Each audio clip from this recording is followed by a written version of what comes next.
I'm Kendra Daniels, 29 years old, and last June, on my wedding day, my own mother grabbed the microphone in front of 200 guests and said something I will never be able to unhear. She told them I was a liar. She told them I trapped my husband. She said everything about me, everything they thought they knew, was a lie. 200 people went silent. My bouquet was still in my hand. My mascara wasn't even smudged yet. But inside, I was falling apart. What my mother didn't know was that my husband had spent 6 months quietly investigating her. And what he found, forged documents, stolen savings, recorded confessions, would shatter a decade of lies in under 5 minutes. 6 people walked out of that reception in tears. Not for my mother, for themselves. Because they realized they'd been her victims too. Before I tell you everything, please take a moment to like and subscribe. But only if this story truly speaks to you.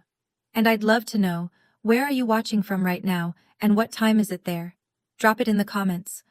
Now let me take you back 3 years. To the night I first realized something in my family was very, very wrong. I grew up believing I was bad with money, not because anyone showed me a spreadsheet or pointed to a bank statement, just because my mother said so, over and over. Since I was old enough to hold a dollar bill, Judith Hale controlled every cent that touched our household. Allowance? She held it. Birthday money from relatives? I'll put it somewhere safe for you, baby. Summer job paychecks at 16? Give them to me, you'll just waste it. And I believed her. I believed her the way you believe the sky is blue, without question, without proof, without even thinking to ask why. When I was 17, my grandfather, Harold Morrow, passed away. He was a retired carpenter. Quiet man. Smelled like cedar and black coffee. He used to call me Kendra girl and slip me $10 bills when Mom wasn't looking. After his funeral, I asked my mother if Grandpa had left anything for me or my sister Sloane. She didn't hesitate, not even a blink. He barely left enough to cover the funeral costs, Kendra. You know he wasn't a wealthy man. I never saw a will. I never asked again. At 22, I moved out, rented a studio apartment the size of a parking spot, started freelancing as a graphic designer. I worked 12-hour days. I tracked every penny in a notebook, literally a paper notebook, because I was so afraid of my own spending. And still, every month my bank account made no sense. Money would appear, then vanish. Deposits I didn't recognize, withdrawals I couldn't explain. I'd call the bank, get transferred 3 times, then give up. I told myself what my mother had always told me. You're just not good with money, Kendra. I was 29 years old before I learned the truth. I wasn't bad with money. Someone was taking it. Here's how my mother operated. If I asked a question, any question about money, about decisions, about why things felt unfair, she didn't answer it. She cried, every single time. After everything I sacrificed as a single mother, you're accusing me? That sentence could end any conversation. It was her skeleton key. One turn, and every door slammed shut. My parents divorced when I was 8. Dad moved to Oregon. Calls got shorter, then stopped. Judith became the center of gravity in our house, and she liked it that way. She told the relatives I was difficult. She told her church friends I was ungrateful. She told our neighbor, Mrs. Patterson, that I once stole $40 from her purse. I was 11. I didn't steal anything, but Mrs. Patterson still looks at me sideways to this day. Meanwhile, my little sister Sloane got a different version of motherhood. Mom paid her college tuition, bought her a used Honda Civic for her 20th birthday, took her shopping for interview clothes when she started applying to grad schools. When I asked why I didn't get the same help, Judith had her answer ready. Sloane is responsible, you're not. I swallowed it, year after year. I swallowed it like medicine I thought I deserved. Then, about 3 months before I met Marcus, Sloane sent me a text. Late at night. Out of nowhere. Hey, did Mom ever mention Grandpa's trust to you? Something feels off with my tuition account. I stared at that message for a long time. My thumb hovered over the keyboard. I closed the app, set my phone down, went to bed. I wasn't ready. Not yet. But 3 months later, I met someone who made me realize I'd been ready all along. I just needed someone to believe me first. I met Marcus Reed on a Tuesday. He was sitting in a corner booth at a cafe downtown, laptop open, papers spread across the table like a crime scene. I was there to meet a client who never showed up. I ordered a coffee, sat 2 booths away, and tried not to stare at the man who was frowning at a spreadsheet like it personally offended him. He caught me looking, smiled, said, "Sorry about the mess. Numbers don't like to behave."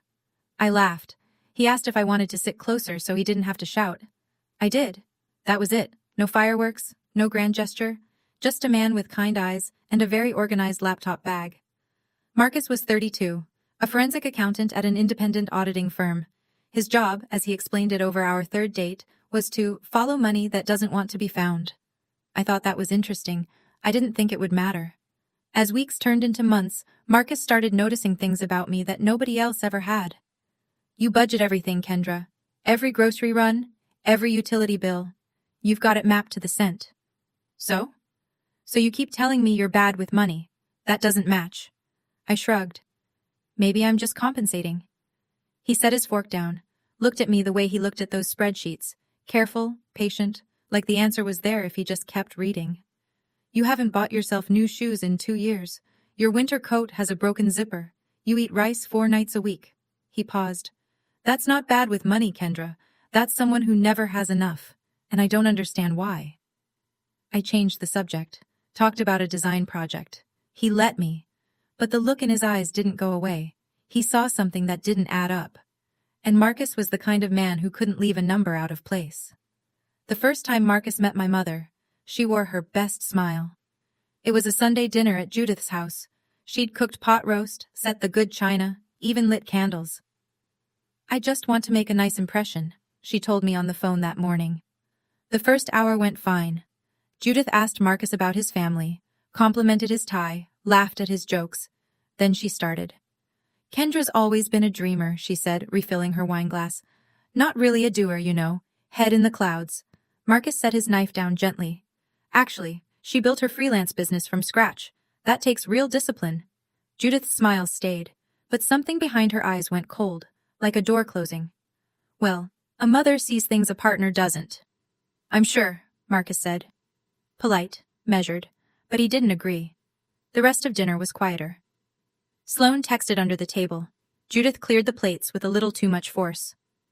That night my phone rang at 11. I don't trust him, Kendra. Mom, he was perfectly nice to you. He's after something. He's not after anything. Men like that, smooth, educated, they always want something. I closed my eyes. Mom, please, I love him. Silence. A long one. Then very softly, you'll see. She hung up. In the car the next morning, Marcus said something that stuck with me. Your mom asked me what I do 3 times last night. She's just curious. Maybe, but every time I said forensic accounting, she changed the subject, like the words made her uncomfortable.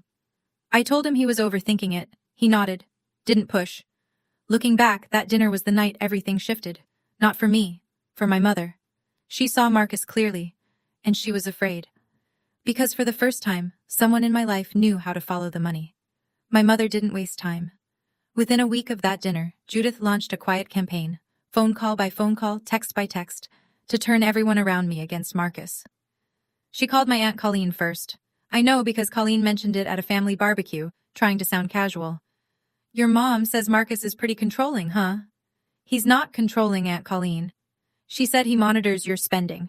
He's an accountant. He monitors everyone's spending. It's literally his job. Colleen shrugged, but the seed was planted. Then Judith went to Sloane. Your sister's pulling away from this family, she told her over lunch. That man is isolating her, Sloane told me later. She wasn't sure what to believe. And then came the texts. Directly to me. Soft. Almost sweet. That was always the most dangerous version of my mother. Are you sure Marcus isn't just with you for stability, honey? I just worry. You've never been good at reading people. A mother knows, Kendra. I can see things you can't. I finally called her. Why are you doing this, Mom? I'm protecting you. That's what mothers do.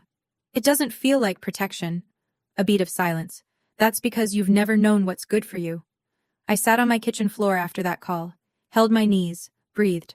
Part of me wanted to scream, part of me wanted to apologize, and that part scared me the most, because it meant her voice was still louder than mine inside my own head. That night I looked at Marcus across the dinner table. He was reading. Quiet. Steady. I hear you, Mom, I whispered to no one, but I get to decide what's good for me now. I just didn't know yet how much that decision would cost. Marcus proposed on a Saturday in October. He took me back to the cafe where we met. Same corner booth, same terrible fluorescent lighting. He'd hidden the ring in a book he'd been pretending to read, some old hardcover about tax law.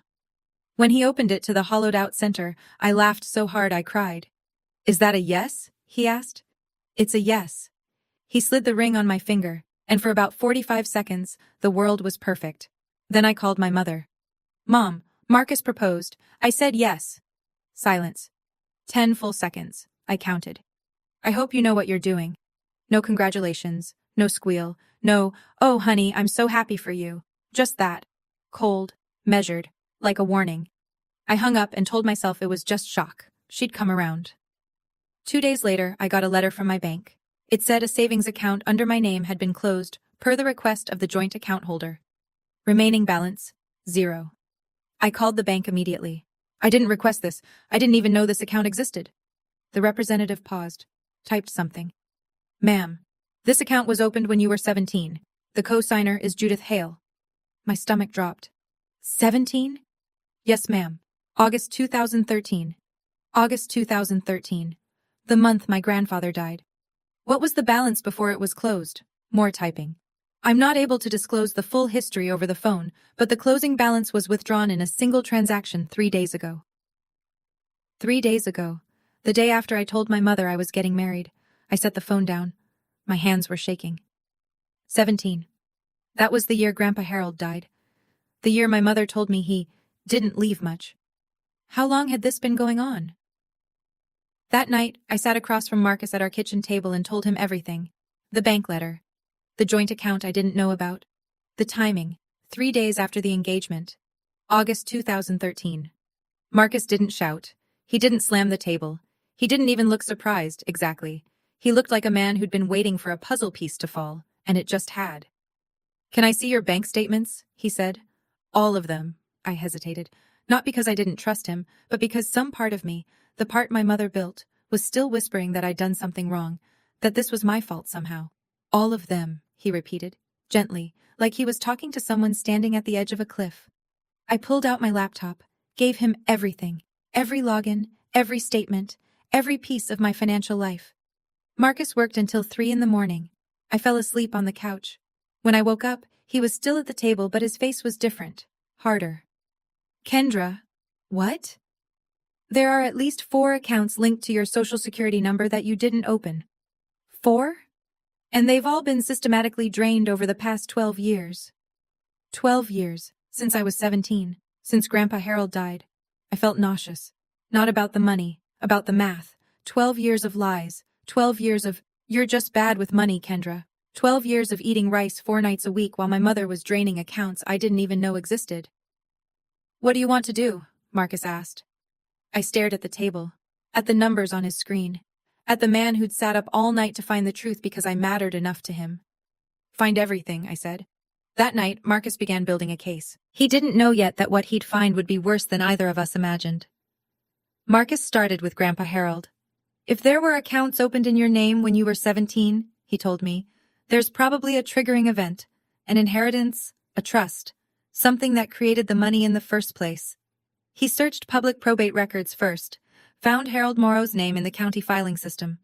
Then he tracked down Grandpa's attorney, a retired man named Donald Fletcher, living in a small house outside of town, still sharp at 74. Mr. Fletcher remembered Harold clearly. "Good man. Came to me in 2012, about a year before he passed. Wanted to set up a trust for his 2 granddaughters, made sure it was airtight."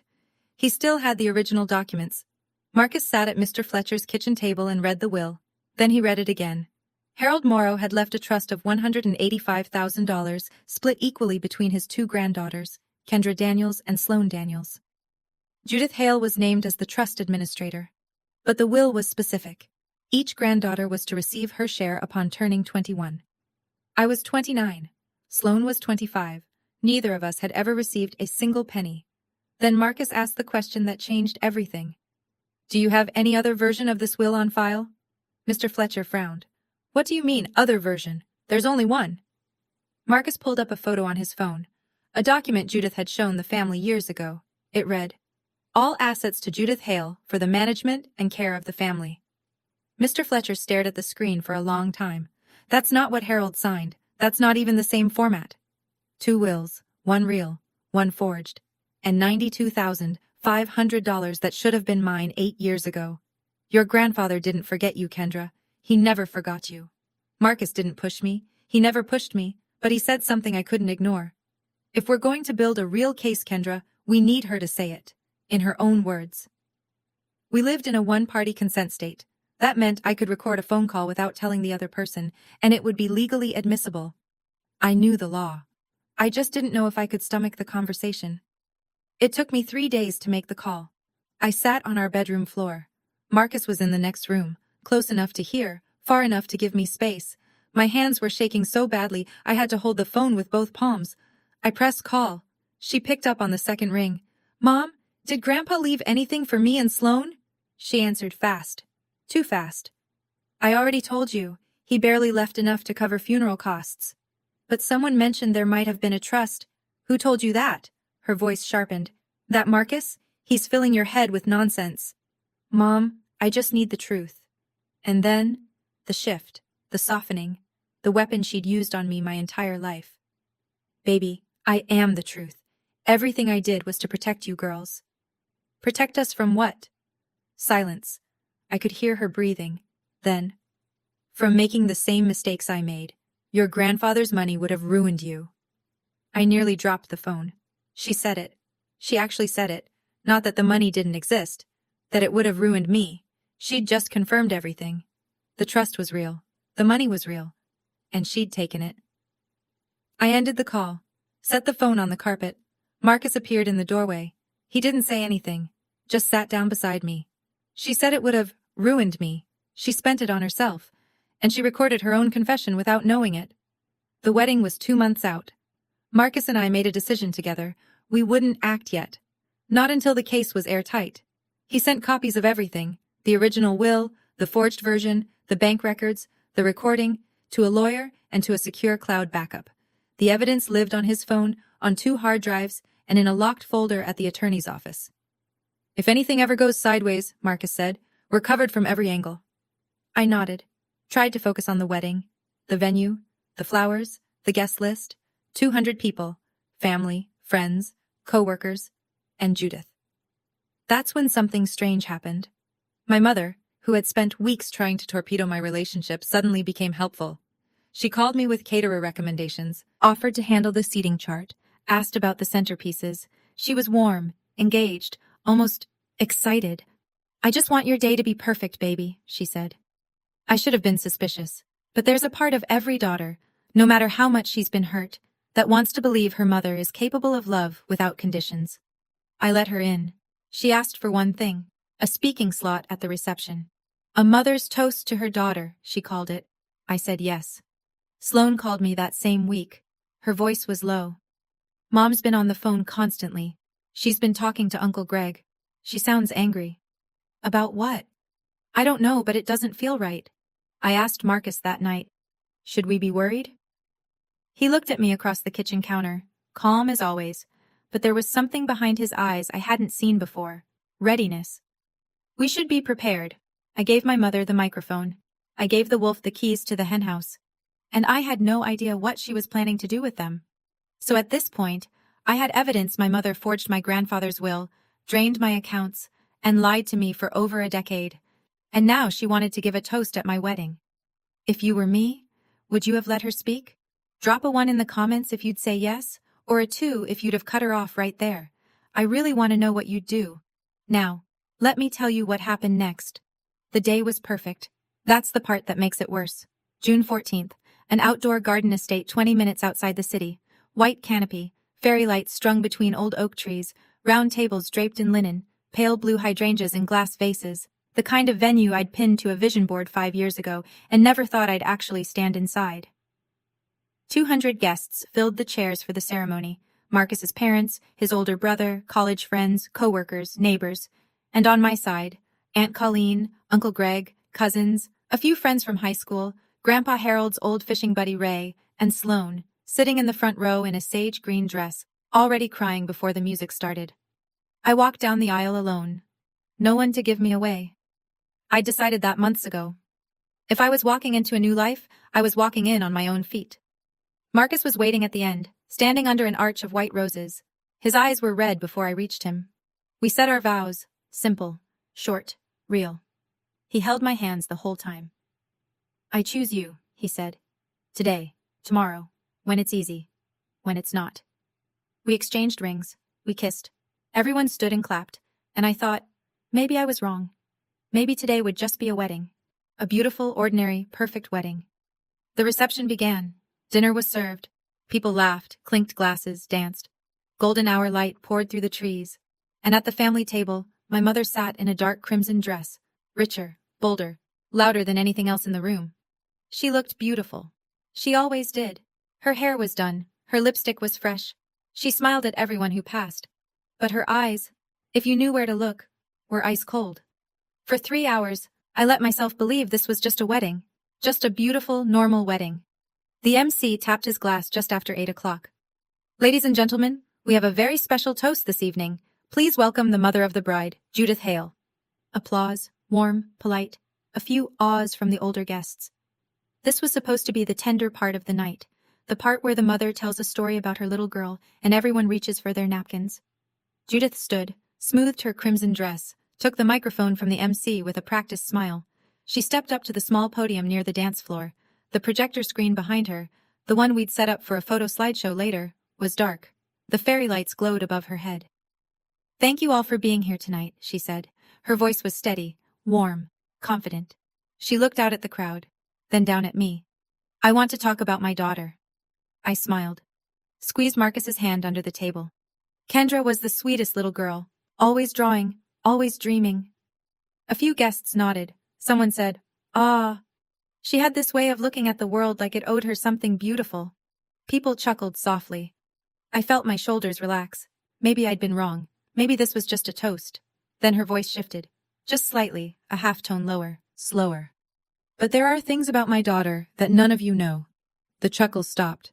I sat up straighter. Beside me, Marcus's hand tightened around mine. Judith looked directly at me now, not at the crowd, at me. Things I've tried to tell her, things I've begged her to face. My chest locked. I couldn't breathe. Sloane, at the family table, slowly reached for her phone, placed it screen down on her lap, pressed record. And then my mother said the words that split my wedding in half.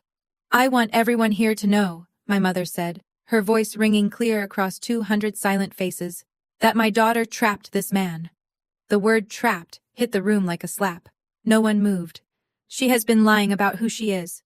A spoon clattered against a plate somewhere behind me. Someone inhaled sharply. I couldn't tell who. The whole room had turned into a single, suffocating wall of eyes. Kendra has been hiding debts, hiding her past, hiding who she really is, from Marcus, and from all of you. My fingers went numb around my napkin. I could feel the fairy lights above me, the soft June air, the smell of hydrangeas. And none of it felt real anymore. I tried to stop this wedding. Judith pressed her hand to her chest, the gesture she'd perfected over decades. I begged her to come clean. She refused. A murmur rolled through the tables. Marcus's mother put her hand over her mouth. His father leaned forward, jaw tight. So I'm doing it for her. Judith looked at the crowd now, not at me, at them. Because that's what a mother does. She set the microphone on the podium, stepped down, walked back to her chair with the posture of someone who had just delivered a eulogy. Solemn, righteous, untouchable. She sat, smoothed her dress, took a sip of water. 200 people stared at me. The bride, in white, sitting next to a groom who was supposed to be the victim of my trap. I couldn't speak. I couldn't stand. I couldn't even cry. Under the table, Sloane's phone was still recording, and beside me, Marcus hadn't let go of my hand. Not once. He leaned close, so close only I could hear. Do you trust me? I looked at him. My husband, my partner.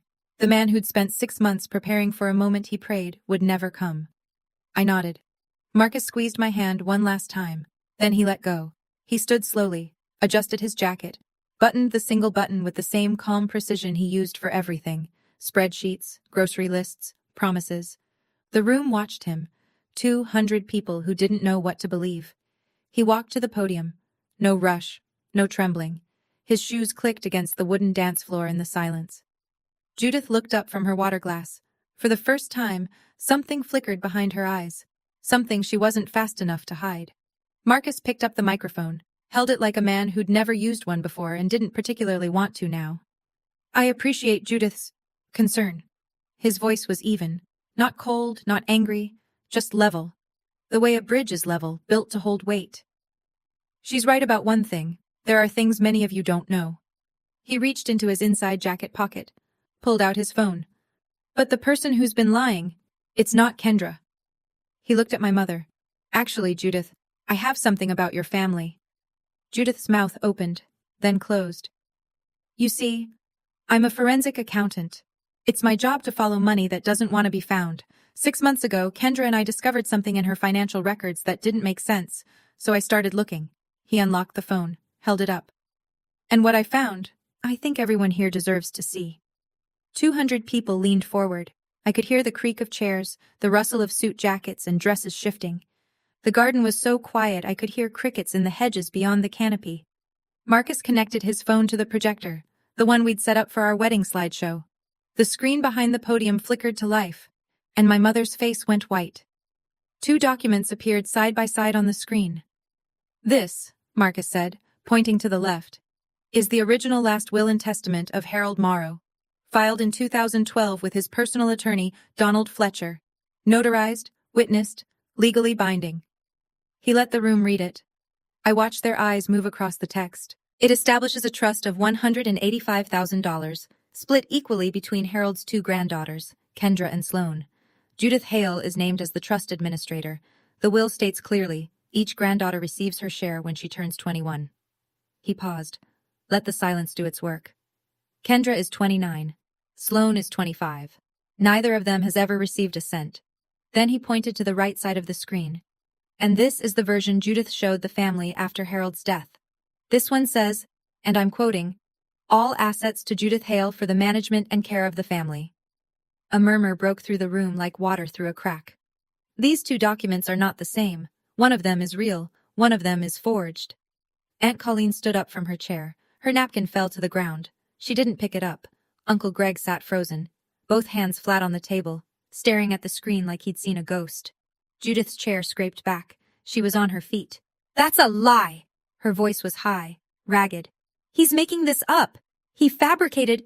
These are official documents, Judith. Marcus didn't raise his voice, not by a single decibel. Notarized, verified by the original attorney. He looked at the room. Kendra, my wife, was supposed to receive $92,500 8 years ago. He looked at my mother. She never saw a penny. Judith opened her mouth. Nothing came out. But there's more, Marcus said. Those 3 words landed like stones in still water.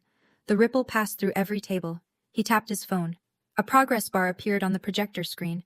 Then audio, clear, unmistakable, filled the garden through the reception speakers.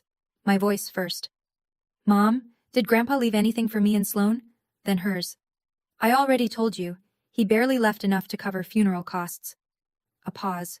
My voice again. But someone mentioned there might have been a trust. And Judith's, sharp now, cutting. Who told you that? That Marcus? He's filling your head with nonsense. Guests looked at each other. Some looked at Judith.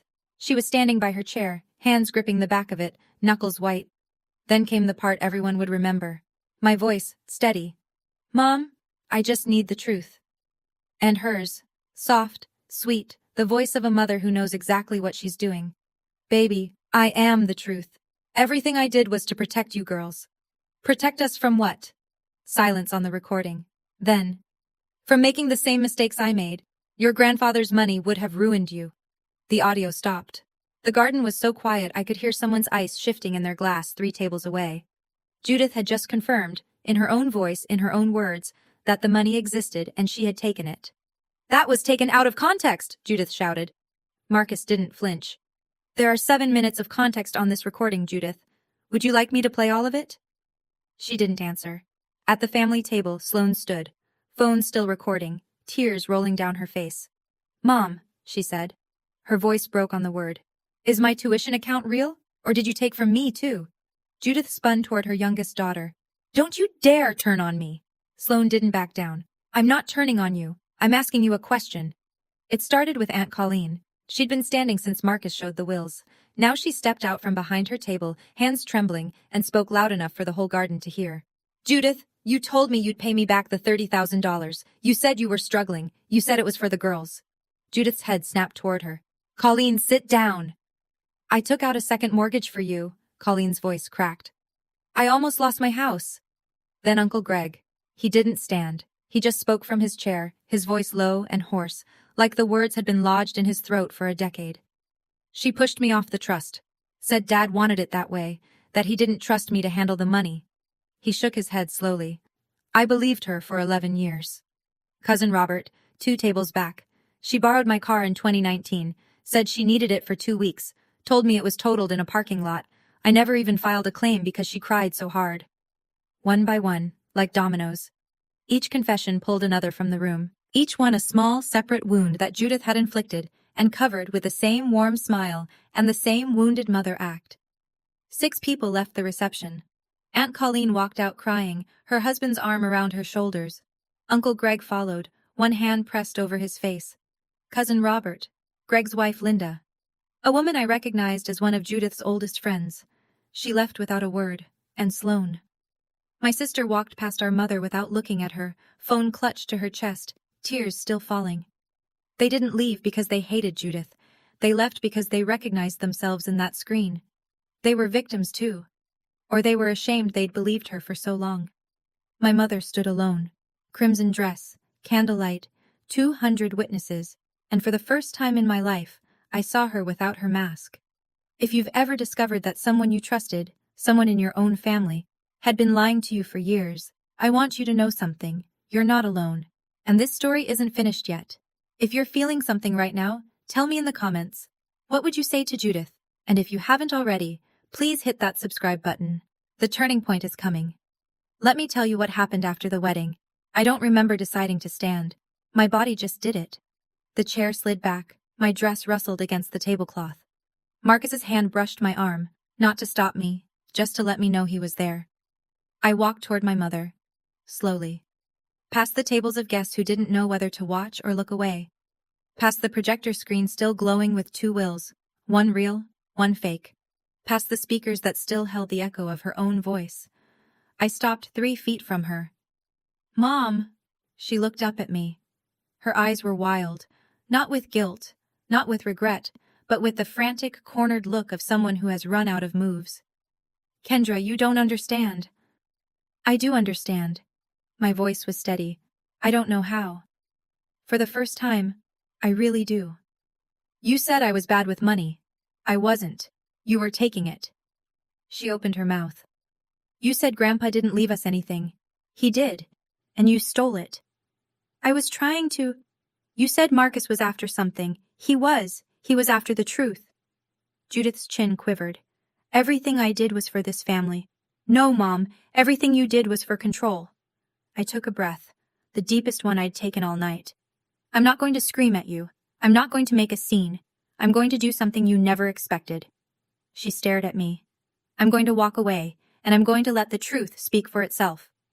I turned around, walked back to my table, sat down next to my husband, picked up my glass of water and took a sip.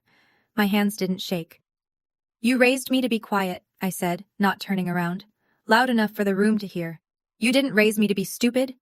No one applauded. No one needed to. The silence said everything. The week after the wedding, Marcus and I sat in a law office on the 4th floor of a building downtown. The attorney's name was Patricia Sinclair. Silver hair, reading glasses on a chain around her neck. 22 years specializing in estate fraud and financial exploitation. She didn't do small talk. She opened the folder Marcus had prepared, put on her glasses, and started reading. We sat in silence for 11 minutes. I counted the ticks on the wall clock, then she closed the folder. You have a very strong case, Marcus nodded. We know. The forged will alone could be grounds for criminal referral. Combined with the bank records, the unauthorized accounts, and the recorded admission, this is textbook financial exploitation. She looked at me. What outcome are you hoping for? I'd thought about that question for weeks. Revenge? No. Prison? No. I just wanted what was mine, and I wanted it to stop. I want the money returned, mine and my sister's, and I want her removed from any legal authority over our finances, permanently. Patricia nodded. We'll file a civil suit for recovery of the misappropriated trust funds. I'd also recommend filing a report with Adult Protective Services regarding the financial exploitation. I flinched at the word exploitation. It felt too big, too clinical. But Marcus put his hand on my knee under the desk, and I understood. It was the right word. It had always been the right word. We're not pressing criminal charges right now, Marcus said. We're giving her the chance to make this right through the civil process. Patricia raised an eyebrow. That's generous. I looked at the folder. At 12 years of lies, pressed flat between manila covers. This isn't revenge, I said. This is accountability. Patricia almost smiled. Almost. Then let's get started. Judith fought back. Of course she did. Within 10 days she'd hired her own attorney, a younger man with a shiny briefcase who clearly hadn't read the full file yet. Through him, Judith issued a statement calling Kendra and Sloane ungrateful children attempting to commit elder abuse against a devoted single mother. It lasted about 72 hours. Her attorney reviewed Marcus's evidence package, the original will, the forged version, the bank records, the recorded phone call, the forensic accounting report. 3 days later, he called Judith into his office and told her what Patricia Sinclair had already told us. Mrs. Hale, I strongly recommend you settle. Judith refused, fired him, tried to find another attorney. 2 declined after reviewing the case. Then the phone calls started. She called Aunt Colleen. Colleen didn't pick up. She called Uncle Greg. He answered once. You need help, Judith. Real help. Not from me. From a professional. He hung up. She called Sloane 3 times. On the 4th, Sloane answered. Mom, I love you, but I can't keep pretending everything is fine when it isn't. Sloane, please, you're all I have left. Then start by telling the truth, Mom. Not your version. The actual truth. Judith hung up. I didn't hear any of these calls firsthand. Sloane told me about them later, over coffee, her hands wrapped around the mug like she was trying to hold herself together. What I did hear, from Marcus, who heard it from Patricia, was that Judith spent that first week alone in the house she'd bought with money that wasn't hers. She sat in the living room and looked at old photos. 4 people in a frame, her, me, Sloane, and Grandpa Harold at a 4th of July picnic. I don't know if she cried out of guilt or out of loss, but I know this. The people she'd lost weren't in the photo. They were the ones she'd driven away. The civil case took 4 months. It felt like 4 years. Patricia Sinclair was methodical. She filed the recovery suit, submitted Marcus's forensic accounting report, and presented the forged will alongside the authenticated original. The judge reviewed everything. Judith's third attorney, a court-appointed one after she'd burned through her savings trying to fight, didn't contest the evidence. He couldn't. There was nothing to contest. The ruling was straightforward. Judith Hale was ordered to return the full trust amount of $185,000, plus accrued interest, totaling approximately $214,000, to be divided equally between Kendra and Sloane Daniels. To pay, Judith had to sell the house she'd purchased 6 years ago, the house with the new kitchen, the paved driveway, the backyard she'd hosted Easter brunches in, the house that cost $280,000 and was paid for, in large part, with money stolen from her own daughters and her own father's dying wishes. It sold in 31 days.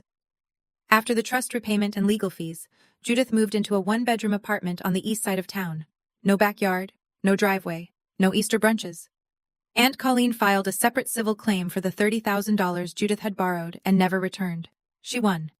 The money came out of the remaining sale proceeds. Uncle Greg requested a formal audit of the trust's historical transactions. An additional $15,000 in unauthorized withdrawals was uncovered and added to the judgment. Judith was permanently removed from any fiduciary role involving family assets. And the church, Hillcrest Community Church, where Judith had served on the women's ministry board for 9 years, quietly asked her to step back for a season. Nobody used the word expelled. They didn't have to. The numbers didn't lie. And this time, neither did the court. Sloane never posted the video online. She told me she thought about it, once, late at night, when she was angry enough to want the whole world to see. But she didn't. Instead, she sent it privately. Uncle Greg, Aunt Colleen, Cousin Robert, a handful of family members who'd spent years hearing Judith's version of everything and never questioned it. The video made its way through the family like a quiet earthquake. No one shared it publicly, but everyone who watched it came away, changed. The calls started coming in. Not to Judith, but to me. Cousin Robert was first. I'm sorry, Kendra. I believed her. I should have asked you. Then Aunt Colleen's husband, Frank. We had no idea. None of us did. Then a letter. Handwritten. On cream stationery, in shaking cursive. It was from Aunt Dorothy. Grandpa Harold's sister. 78 years old. Living alone in a small house 2 states away. She wrote, Dear Kendra, I just learned what my niece did to you and your sister. Harold would be so proud of you, sweetheart. He always said you had the strongest heart in the family. Don't you ever let anyone make you doubt that. Love, Aunt Dorothy. I read that letter at the kitchen table and cried so hard Marcus had to bring me tissues from the other room. Not because of the money, because someone who'd known my grandfather, who remembered him, saw me the way he did. But Aunt Dorothy's letter came with something else. A piece of information I hadn't expected. Your grandfather wrote you a letter before he passed, she wrote at the bottom. He gave it to Judith to deliver. Did you ever receive it? I hadn't. I never knew it existed. Marcus found it 3 weeks later, in a box in Judith's old house, discovered during the estate sale. Sealed. Undelivered. 12 years in a box. My grandfather's last words to me, stolen along with everything else. I opened Grandpa Harold's letter alone. Marcus offered to sit with me. I told him I needed 5 minutes. He kissed my forehead and closed the bedroom door behind him. The envelope was yellowed. My name was written on the front in Grandpa's handwriting. Blocky, slanted, the penmanship of a man who'd spent 50 years holding a carpenter's pencil instead of a pen. Inside, 1 page, lined notebook paper. Kendra girl, you've got more heart than anyone I know. Don't let anyone tell you different. I set something aside for you and Sloane so you'd both have a good start. Your mama will take care of it until you're ready. I love you, sweetheart. Don't ever forget that. Grandpa H. I held that letter against my chest for a long time. 2 days later, I met Sloane at the cafe where I'd first met Marcus. Same corner booth. She was already there when I arrived, both hands wrapped around a coffee she hadn't touched. I'm sorry I didn't see it sooner, she said. You were surviving too, Sloane. She told me you were jealous of me. That's why you were always distant. She told me you didn't want me around. We stared at each other. 2 sisters who'd grown up in the same house, under the same roof, with the same mother, and had been kept apart by design. She played us against each other, Sloane said quietly. The whole time. I know. Marcus called me, before the wedding, to personally invite me. Mom had told me you didn't want me there. I closed my eyes. Even now, months later, the layers kept unfolding. I want us to be real sisters, Sloane said, not whatever she made us. I reached across the table and took her hand. We already are. We sat there for an hour. We didn't solve everything, but we started, and starting was enough. 3 months after the wedding, a letter arrived. Judith's handwriting on the envelope, no return address, but I recognized the slant, the sharp J, the looping K of my name. I opened it at the kitchen table. Marcus was at work. I was alone, which felt right. It was short, 4 sentences. Kendra, you have destroyed this family. I hope you're proud of what you and that man have done. I will never forgive you. No apology, no acknowledgement, no truth. Just Judith, still rewriting the story, still casting herself as the victim, still refusing to look in the mirror. I sat with that letter for an hour. I let myself feel everything. The anger, the grief, the exhaustion, and underneath all of it, the small, stubborn sadness of a daughter who still wished her mother was different. Then I wrote back, Mom, I didn't destroy this family. The lies did. I don't hate you. I probably never will. But I will not let you hurt me again. If you ever want to have a relationship with me, it starts with honesty. Real honesty. Not the kind where you rewrite the story to make yourself the hero. Until then, I need space, and I need you to respect that. I sealed it, stamped it, walked it to the mailbox.